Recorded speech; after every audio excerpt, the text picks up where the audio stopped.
Hi guys, this is Cyrus of Chaos. I'm here with Hi, Max Andrew. Hartung and Matyas Szabo, and we're gonna watch this bout between Szilagyi Aron and Nico Limbach. And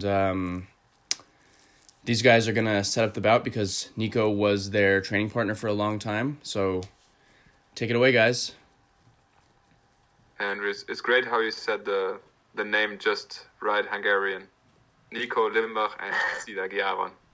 Yeah, Just perfect. German is a little Szilagyi harder. Aron. Okay, Matyas is still doing it better, of course. Yeah, he's Hungarian. Well, actually, my Hungarian accent isn't that good. I have a German accent when I talk Hungarian. Gotcha.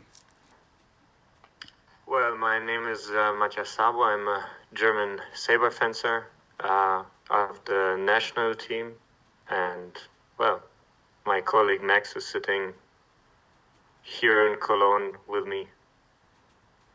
I'm just in my apartment because everybody stays home, right? But when I'm not in my apartment, I fence with Matyas together in the German team and did the World Cups even then, 2012. I was already at the same tournament, but I lost a couple of rounds before, I guess.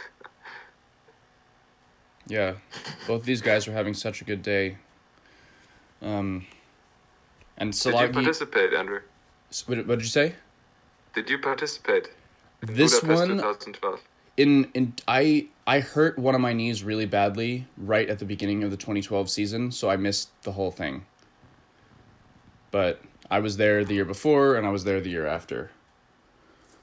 I wish I had been there for this one. I think Jeff Spear recorded this one using my camera. Luckily he did, otherwise we would not have had any video of it. So, all right. There was no video streaming at that time? Nope. No. There was not. Great. Is there a video challenge? No. So there is. Yeah, there was a challenge system, but they didn't stream it. Usually they didn't even upload it. We're just before we started joking about the visors. Aron is still wearing a mask with a glass. Yeah, that's right. During this time, I think in like 2009 it was, maybe After 2010, Olympics. they started doing the visor mask, which was their idea to make the sport more spectator friendly. But then I really liked it, actually. yeah, I did too. And then there was some incident with a foil fencer where the foil went through his mask, but it was kind of weird because the mask was outdated, and instead of, I don't know, changing the specifications or being more careful, they just got rid of them. I liked it until the point I tried to change the visor myself in an Ulster mask. I don't know if you ever did this. No. I think it was a bit easier. Matyas wore the PBT mask, as I recall.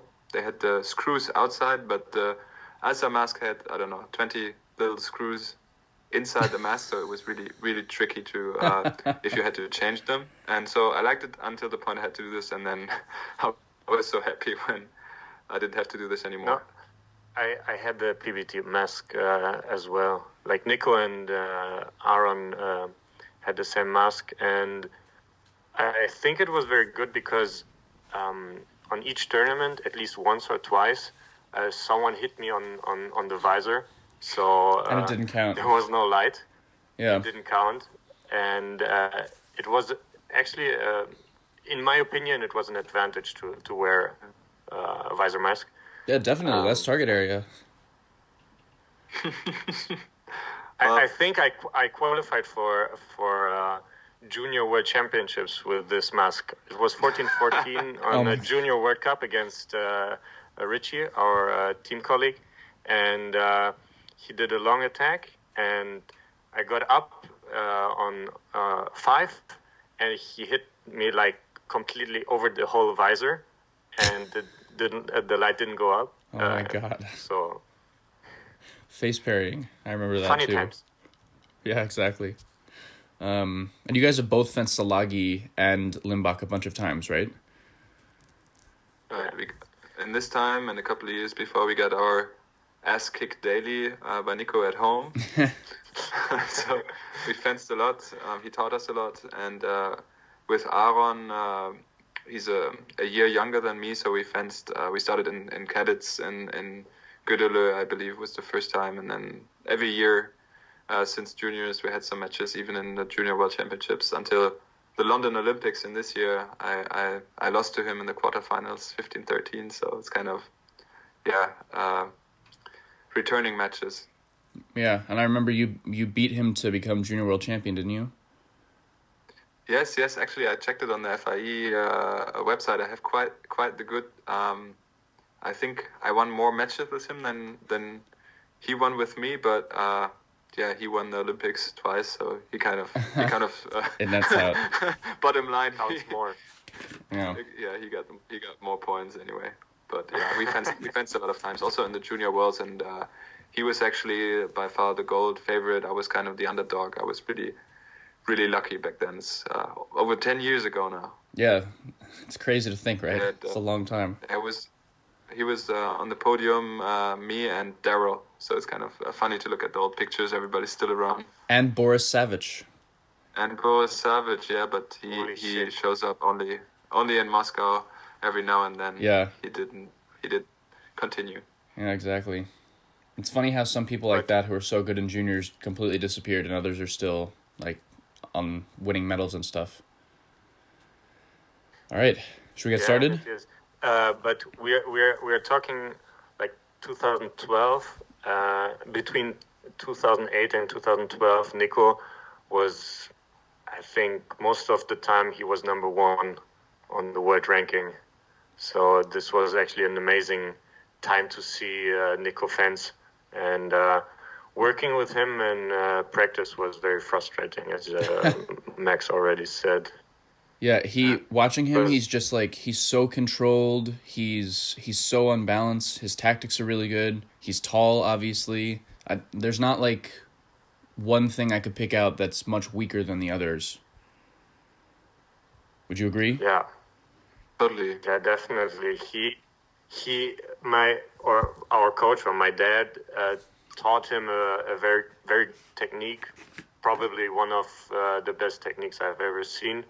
And in the combination with his mind, his strategies for the bouts, his preparation during practice and before the competitions, made a crazy mix that was impossible to, or for me at that time, definitely impossible to beat.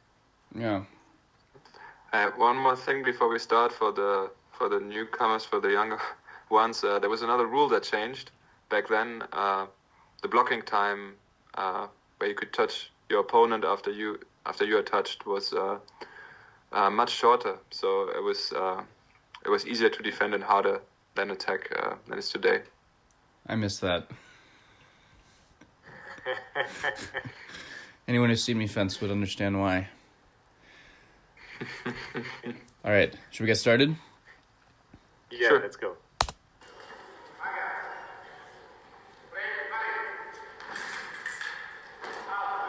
Ooh.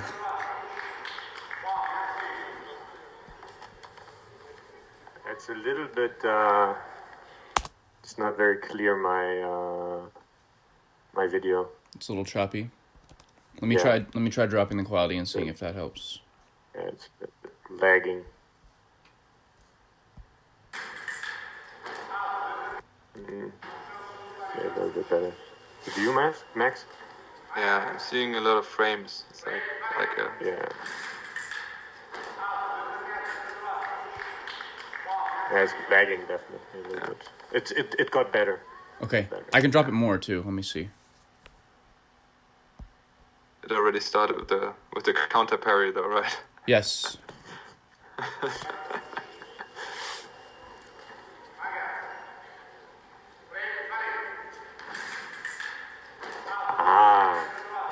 Is that good? I saw the counter parry. Yeah. And that's part of having good technique, just having your hand in the right place. Definitely.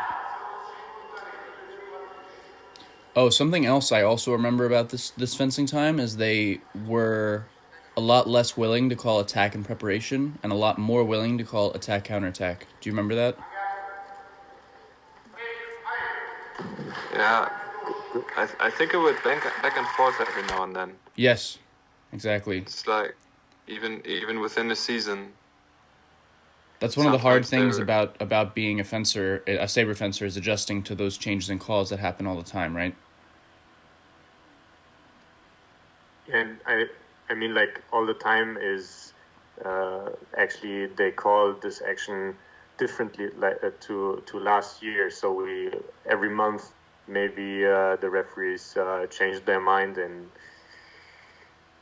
give the touch differently.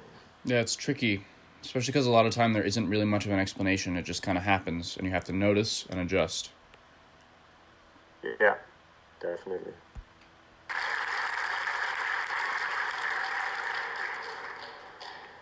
So that was an attack and prep from Aron? Yes. Before? Yeah.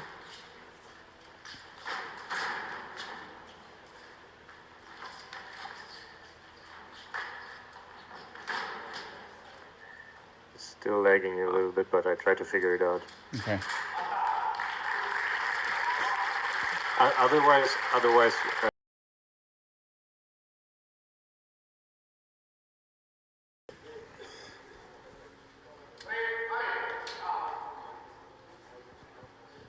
Also, that didn't used to be as quick a yellow card. Yeah. Yeah, it really depends on actually which referee is standing there. Usually they don't give yellow cards in finals as well. Yeah, because they understand that people are more nervous. I'm pausing it. Yes.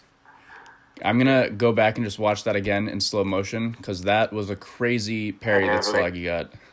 Yeah, I have no idea. How hard is that already? I know, that was crazy. He did it with like a twisting motion somehow. Yeah, and you can't really see it on video, I think. Yeah, Szilagyi's crazy. Because he turns to the left side, and the parry is, if there is a parry, it's in front or behind Aron. Yeah, from the perspective of the referee. Yeah. It looks a bit like Nico takes a blade and then is parried to me. Okay, so I'm at 156 now.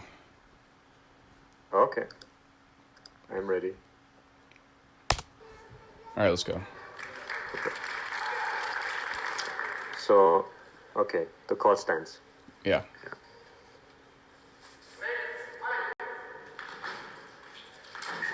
That's not a good start, actually, until now. Yeah, it's not a good start, and it's not a good counterattack. He didn't really give Aron a reason to want to hold.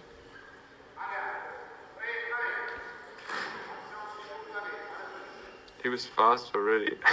Yeah.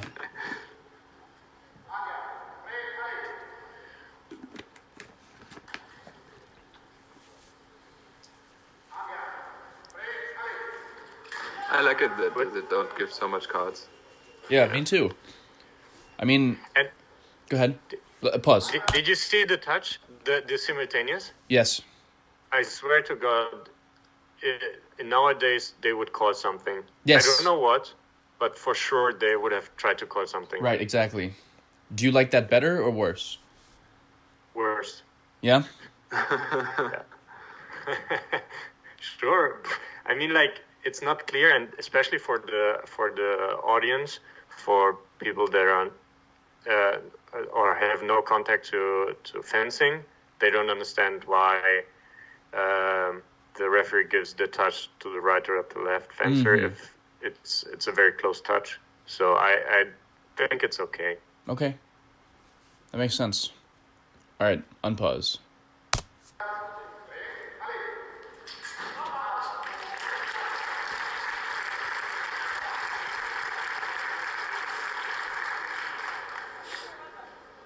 Looks like Aron is having an easy game here. Yeah, so far. But I don't understand the strategy until now from Nico. He did a lot of short attacks, and usually I wouldn't do that against Aron because he does a lot of parries. Right. Yeah, that's the thing you should do against Aron.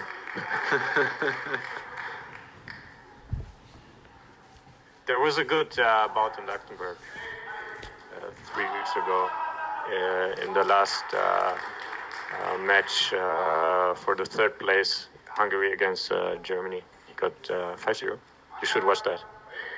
Okay. I'm happy to do that. Okay. That was better. He was holding Nico's on that attacking one more to go slowly. around the parry.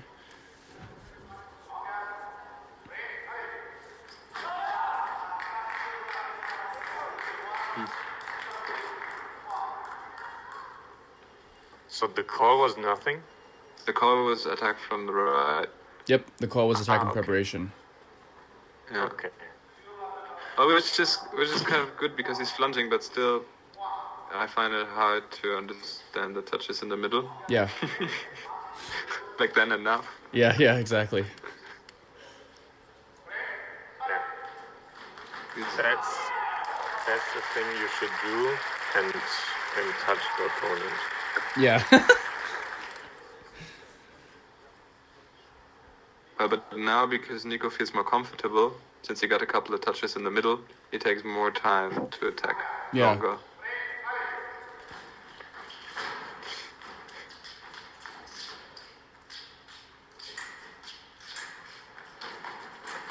Ooh. I think it's a very interesting aspect. Could you watch this touch again? Sure. Like how Pause. How close after the long attack, Nico's long attack, how close the distance is between the two fencers when Nico goes back. When Szilagyi's attacking? I think it's yes. So now when he goes back, I think it's a very, very, very close distance. Yeah, especially since Nico is so tall. Yes, I wouldn't nowadays against Koreans. You're dead. Like you have no chance to go back. Yeah, the timing helped a lot with that. Yeah. Yeah, because if you made if you went close and you made a mistake with the hand, you could punish it. Yeah. Now, if you're too close and you try to counter, then the other one just has the time to finish. Yeah, exactly.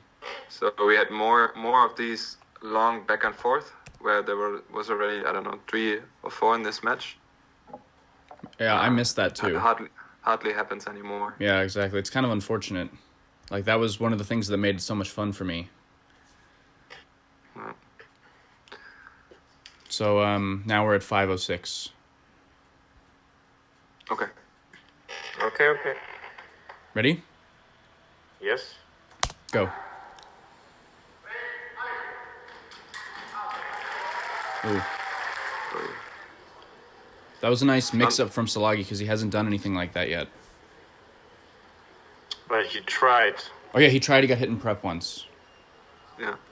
That's interesting because I thought this flunging was younger, so to say. I don't remember it was a thing. Only maybe from Keith, from Smart and Lee, Americans, but from the others I didn't remember there anybody flunging. Yeah. It was definitely very much an American thing for a while. Yeah.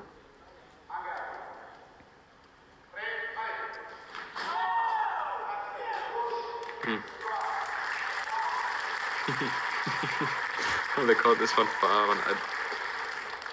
I don't really get it, honestly. I thought that was Nico's, if anything. But, yeah.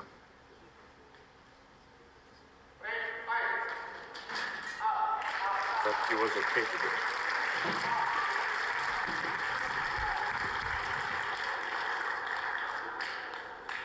So and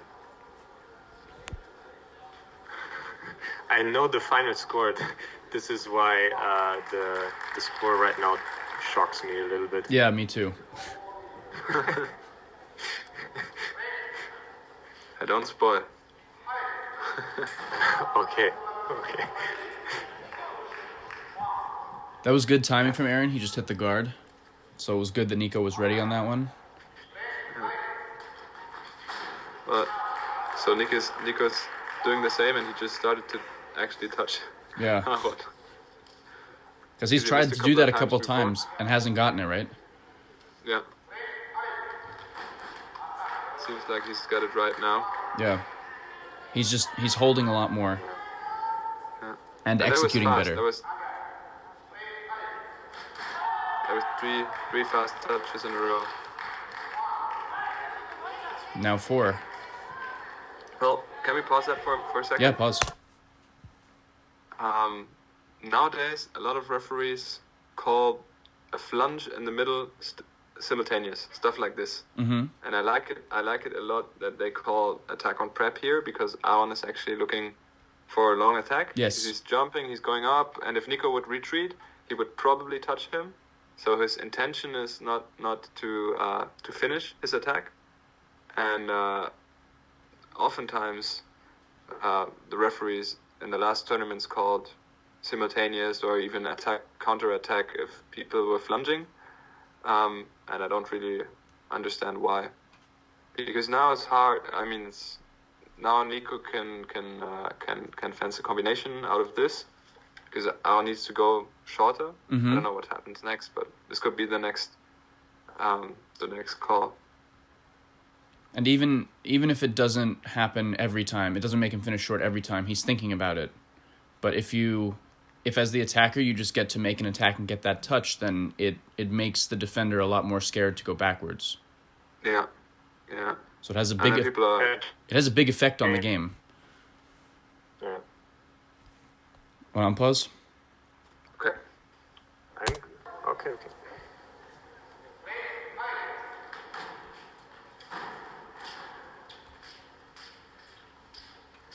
Oh, that's nice. Ooh, nice pull. A nice attack. Yeah, that's the touches I miss too. That's just fun to watch. Yeah, it was fun defense. Yeah. Like, Pretty nostalgic. yeah. So pause again one more time. Good old times. So pause again one more time.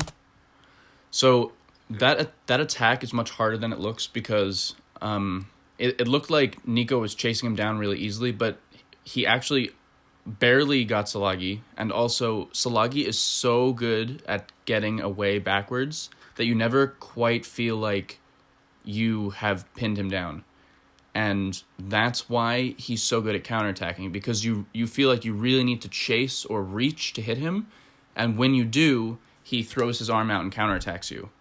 And he even is good at that now on this timing. And part of it is because... Go ahead. Yeah.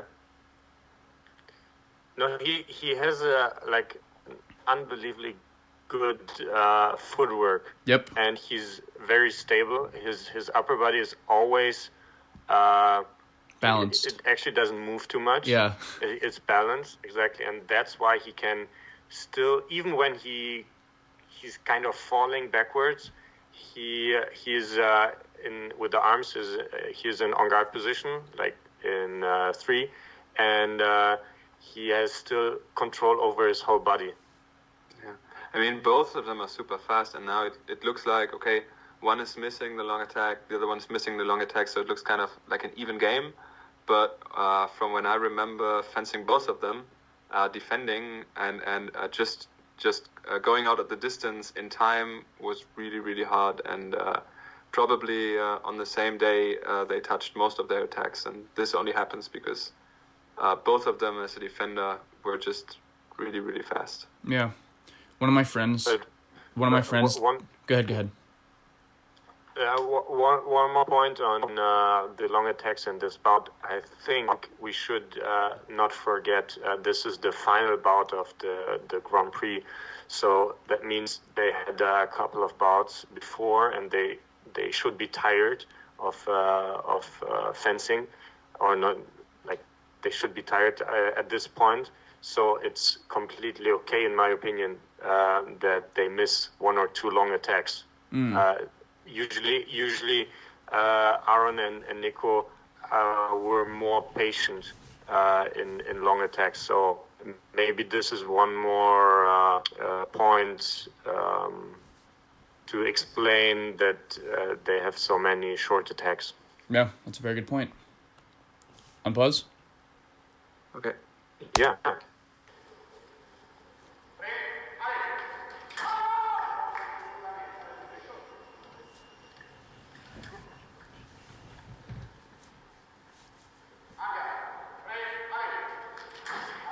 Yeah, Nico doesn't go back anymore. It's a good decision. It's been working well. Wow. Okay.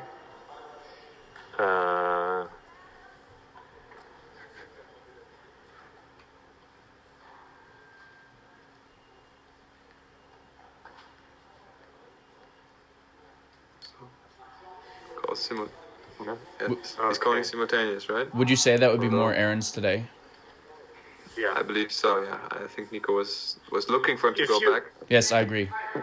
Can you show the touch again? Sure. So, I think you can see it very clearly if you watch Nico's movements.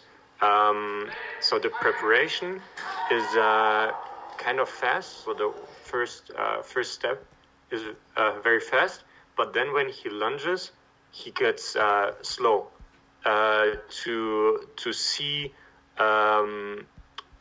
defending action of Aron. So he does this on purpose to not get parried. Mm-hmm.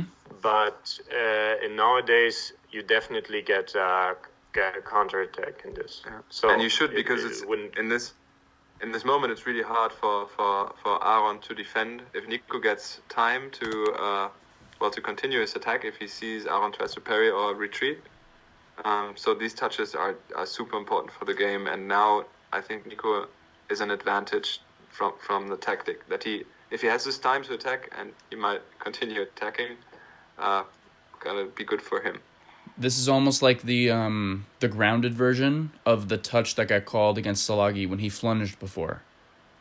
Mm-hmm. Mm-hmm. Eventually, yeah. Yeah. All right, I'm at 8:54. Mm-hmm. Ready? Yes. All right, go.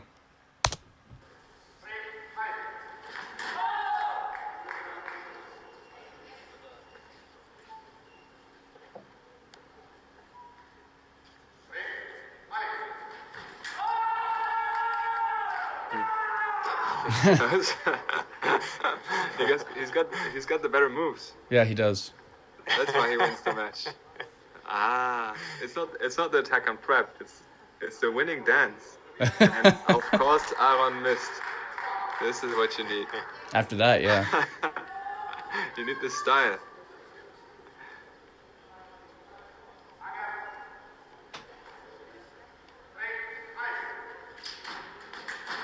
Ooh. Yeah. Now he's way more patient. Here's where the match was decided. Aron missing his long attack, Nico finishing. Yeah, because 13-10 is so much different from 11-12. Yeah. Yeah. Yeah. Again, Also, like here, this was the same attack That he got punished. When I mentioned he slowed down a little bit. Yeah. wow. Yeah, that same touch again. What are they even doing? Yeah.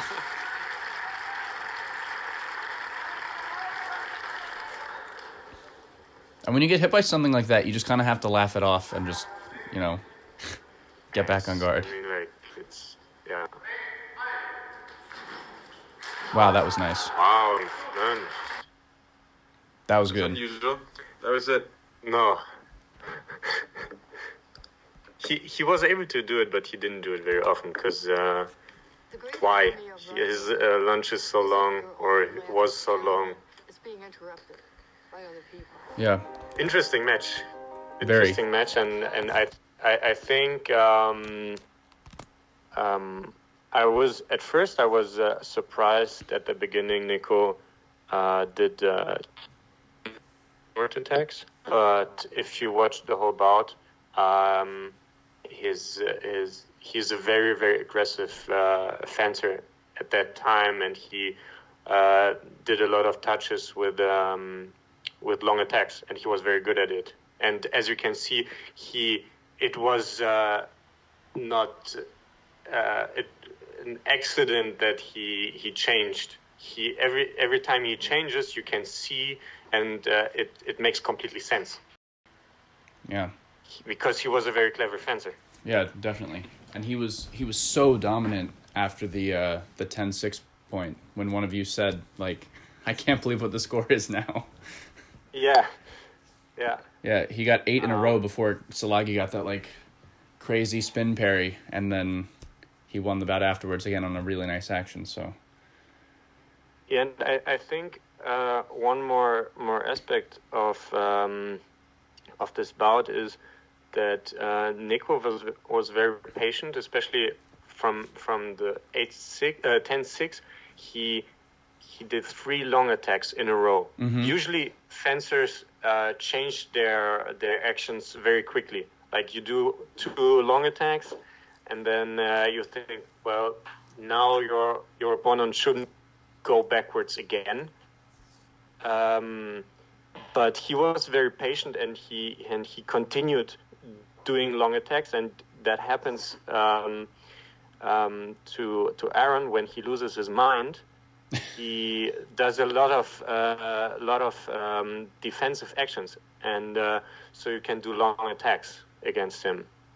Yeah, a lot of the time when people are kind of pushed or they're outside their comfort zone, they go back to their favorite action. And for Szilagyi, that's parry riposte. So yeah. But also for most, especially back then, it was really hard to touch him when he was defending. So I guess he felt comfortable. Yeah. And after a couple of tries, Nico really got the groove and finished his long attacks, almost all of them, I believe, in the second half of the match. Yeah. And that changed the tactics, because before it was okay.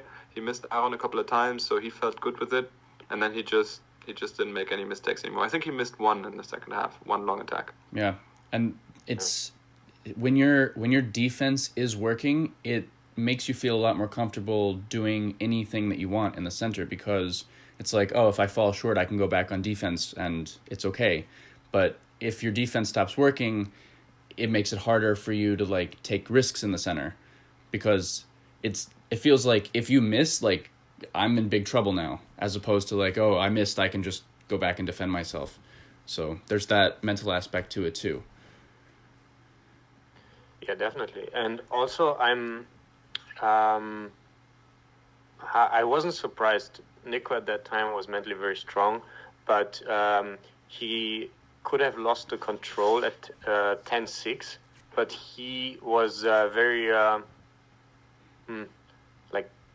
he stayed very cool, and if you don't stay cool at that time, you lose the bout 15-6.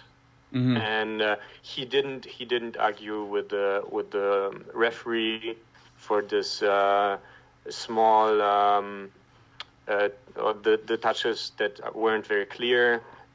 He didn't talk to the coach. He was very focused only on the bout, and this makes the difference. He seemed super focused, just fully in the match. I didn't even see any advice or anything from your father, Matyas, from our coach. He didn't go in, even not well, break was cut out, right? But there was no one big, I don't know, complaint about the referee. There was no disturbance at all.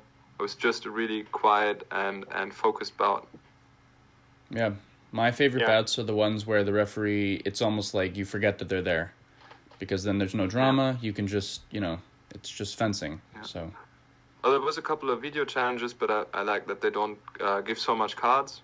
But also in this bout, Nico and Aron, both of them complained very little. So there wasn't, also from the fencers, there was no big arguing started. So it was nice to watch that. Yeah. They just fenced. So if we can talk again about the cards just for a second. So back in those days, they really didn't card people for going early unless you were like really abusing it. Like if you remember, Gu used to do that. He would like start a beat early and like fall forward all the time, and he used to get carded for that.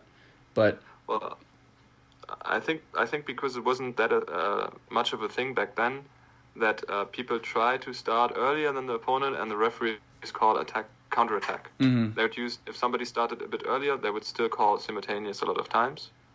So it wasn't that much of an advantage. Maybe maybe the Greens, I don't know. Some fencers started going early and watching the replays in slow-mo, got the referees to call when somebody just waited a little bit to call attack. Where I don't know. I had one time I had a really funny match where I actually was starting very, very fast and strong with Tarantino, and I got very, very angry with the referee, and he told the referee, "Monsieur, this is fencing. It's not 100 meters." Yeah. That's funny. And it's kind of, I don't know, it's so many years ago, but I still remember because he was upset. And I now that I'm old and I don't like the young people being faster than me, I kind of get it that there's not really a rule where it says, okay, somebody starts just a tiny second earlier, or when you go in and out, somebody's just a little bit faster. I don't really see how this is in how you get the advantage and the right of attack just by being.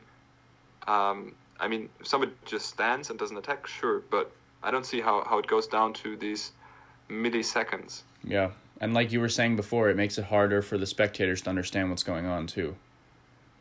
Yeah, but I think before the Koreans existed in this fencing circus, fencing saber fencing was definitely completely different to what we see today. So it was very slow. You would have a preparation first, like 2 steps, and stop, and both fencers would wait. And now it changed, and as Max said, it's getting more, or it's getting closer to 100 meter than the fencing. And because of this, you need to try to get an advantage. And if you're not faster than your opponent, you try to start earlier. And I can't remember in that time fencers doing this on, or a lot of fencers doing this on purpose, like starting before. Mm-hmm. And if you watch fencing today, I have the feeling there are a lot of fencers that maybe they don't want to start early, but it's getting to a point where, I don't know, the referee loses the control over the whole bout. It's partly a refereeing problem too, though, because in training, it's not that hard if you say garde, prêt, and just pause, random amount of time, say allez. It's just the rhythm that makes it easy for the fencers to adjust, to find just a time where you're a little bit too early. If you go en garde, prêt, allez, en garde, prêt, allez every time, then the fencer can try to find just the right moment. But if you pause, and I don't really understand why this easy improvement is not well executed by many of the referees. Yeah, I agree. And we should not forget, if you translate this, it's a question like prêt, are you ready? And if the fencer is moving, and usually the fencers are standing still, but their upper body moves forward, it's still a movement. And I don't understand that there are a lot of referees that ignore this, and so of course there are a lot of fencers that start before. I try to. Because I had the issues against fencers with this, I try to stand in on-guard position with my legs, and my saber is still on the ground. So, and I would wait until I'm ready, the opponent is ready, doesn't move, and then I go up in 3, and then I have more control over the start. Yeah. And I was talking to Max about this. It was a long time ago, I think, like over a year. It was interesting because he said, well, then you control the start actually. So not the referee anymore, because the referee would start when I'm up. Mm-hmm. I like that. That's a good idea. Yeah. Well, it was when I refereed, I intuitively started saying "allez" once Matyas got his hand up. So I forced myself then, because I didn't want. If I was a referee at a competition, I would probably give Matyas a card or yell at him or something. But since I didn't want to do this in training, I waited even longer. So when he got his hand up, I waited another period of time, and then said "en garde." So it's still kind of at random, but it felt like forever. Yeah. The whole pause, yeah. Yeah, totally. Yeah, I don't understand why more people don't do that either. Especially because I was a fencer, I'm aware that that's a problem. So I try to think about it how the fencers do. Well, because you risk pissing your referee off if you're not fast. If you don't go on the pace he expects you to. I mean, I don't understand why more referees don't call with a pause, like you were saying before. It would. Yeah, I don't know. It would make things easier, and I don't know. It seems like a good thing to do. Yeah, I mean, like there are new ideas to improve this aspect of fencing. For example, Zoran presented new technologies with lights and so on.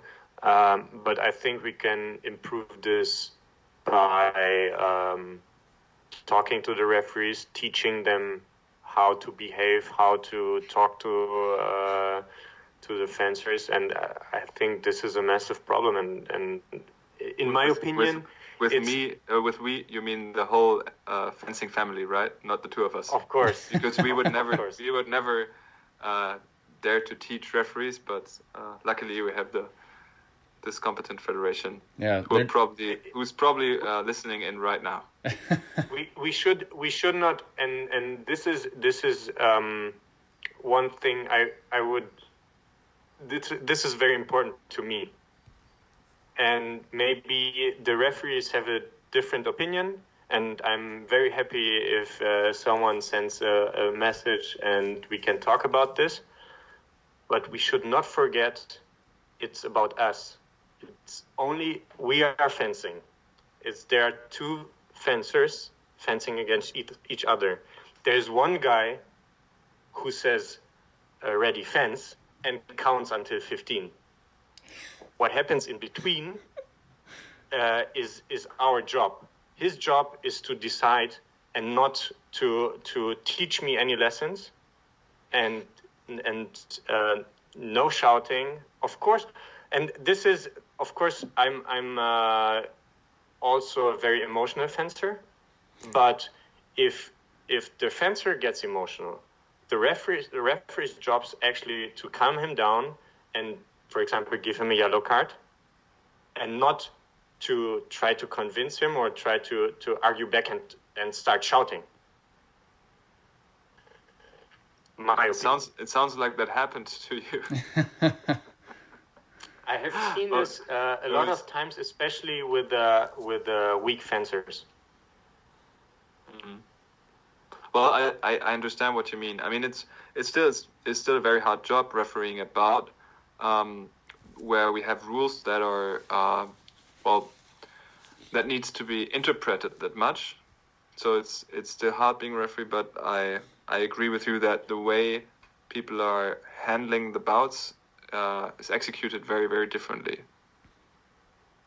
Yeah, and like I was saying before, when I'm refereeing a bout, I try to just make my presence completely forgotten, because the best bouts are the ones where you don't have to think about the referee at all. So exactly like the bout we watched. Yeah, he was completely invisible. So, and that's how it should be. But that was also due to the two fences, because there were enough touches in the middle. I'd guess like 3 that I did not really understand, and there were 2 video calls, but then it was done, and they just continued fencing. Mm-hmm. Even though they might have not been happy. Yeah. with the decisions. Maybe it's because there were like 2 touches where the referee called simultaneous, and nowadays the referee would try to call, I don't know, an action, and of course then one of the 2 fencers gets emotional, and if you call it simultaneous, well, one or both maybe try to argue, but well, what should you do? You call a video? No, okay, just continue fencing. There is no touch decided to each side, one of the sides. So I think it's also due to the fact that in nowadays they try to decide every touch. Gotcha. I don't know. It's an idea. I don't know. So you'd be happier if a little bit less was called in the middle. Well, any questions, Andrew? I was wondering what you guys have been doing to stay in shape during the quarantine. I can see Max has a bike in the back of his office, but is there anything else? Well, that was the first thing before it already started. I got this out of the basement from one of our coaches, from Olaf. Nice. I don't know, I think it's from the 90s or something. So I just try to move a little bit every day, and so I don't get too fat during this time. And for the rest, try to do some yoga and some stability core workout here, just with body weight in my small apartment, which is not actually training. I don't know, like it would usually have been just before the Olympic Games. And also Matyas and me are recording videos for young fencers to try out and to learn a bit, and that's also kind of part of the workout to prepare the exercises, to see how they work. And sometimes this also gives me sore muscles because I'm too stupid to record it in one take. I need to do it a lot of times. That's funny. And for anyone who's watching, I'll put the link to their podcast and videos in my video description. So make sure you check them out and give them a follow as well. Yes. Unfortunately, it's in German, so. Well, anyone who speaks German will, I'm sure, get a lot out of it. So. But I actually feel so. We try to make videos like short training sessions around 25 to 30 minutes, and if you can't speak German, you actually just try to follow what we show.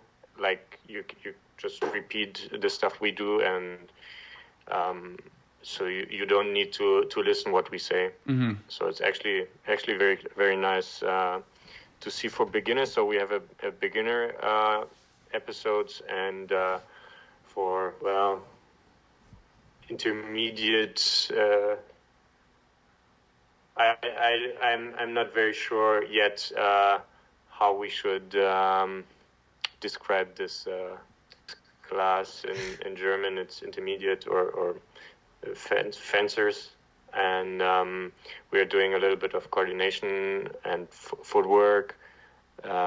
It's interesting, and because my leg hurts still hurts since the last 3 weeks. I didn't move. It didn't get better, and so I can't do much. I can't do too much workouts. So I'm just sitting here recording videos and Me too. talking with Max about the future of our podcast. Nice. Which again will be in the video description below. Do you guys have anything else you want to say? Stay at home. Yes. Please stay at home. If you can afford to do so. In Germany, we after a long time now, we're taking it very serious. Everyone stays at home, at least here in Cologne, And I think I was talking to Max about this in our podcast. Like, the Olympics are cancelled, and we are the athletes. We can't do anything right now. Our job was to move and practice, and I somehow found something new to do, and I can really recommend to not just stay at home and watch Netflix and I don't know, try something new. Yeah. If you don't know German, try to learn some German so you can get something out of their podcast. For example. Fantastic. And I really appreciate you guys doing this in English. Your English is both of you is amazing. But I know it's hard to do something in not your first language, so I really appreciate that. So thank you. You're very welcome. Oh, you're welcome. It was fun. Yeah, good. I hope the Germans try to speak English. Try to. You guys are speaking English better than I am. Well, we still have a long quarantine, so maybe we'll do something like this again. Sure, why not? We have enough time. Yeah, exactly. All right. Always good to see you guys. Thanks again. Bye-bye. Good to see you Danke. too.